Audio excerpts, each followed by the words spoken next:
আসি পরের খবরে। আতঙ্কের নাম মা উড়ালপুল। ফের একবার ঘটে গেল মর্মান্তিক দুর্ঘটনা।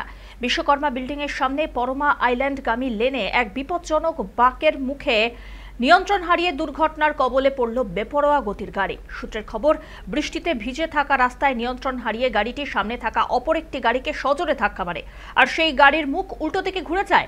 এই ঘটনার পরে গাড়ি ফেলে পালান চালক। খবর পেয়ে ঘটনাস্থলে তড়িঘড়ি পৌঁছায় তপসিয়া থানার পুলিশ। ওই চালকের খোঁজে চলছে তল্লাশি। ইতিমধ্যে দুর্ঘটনাগ্রস্ত গাড়ির ডেটা সংগ্রহ করেছে পুলিশ, তবে আপাতত কারো হতাহতের খবর পাওয়া যায়নি। বারবার মা উড়ালপুলে বেপরোয়াভাবে গাড়ি চালানোর অভিযোগ উঠেছে। শহরের অন্যতম গুরুত্বপূর্ণ এই উড়ালপুলে রাতে দিনে নিয়ন্ত্রণহীন গতির গাড়ি রীতিমতো আতঙ্কের কারণ হয়ে দাঁড়িয়েছে সকলের কাছে। আর এই ঘটনায় পুলিশ জানিয়েছে দুর্ঘটনায় দ্রুত তদন্ত শুরু হবে। এই মুহূর্তে সিসিটিভির ফুটেজ খতিয়ে দেখে চালকের পরিচয় জানার চেষ্টা চালানো হচ্ছে।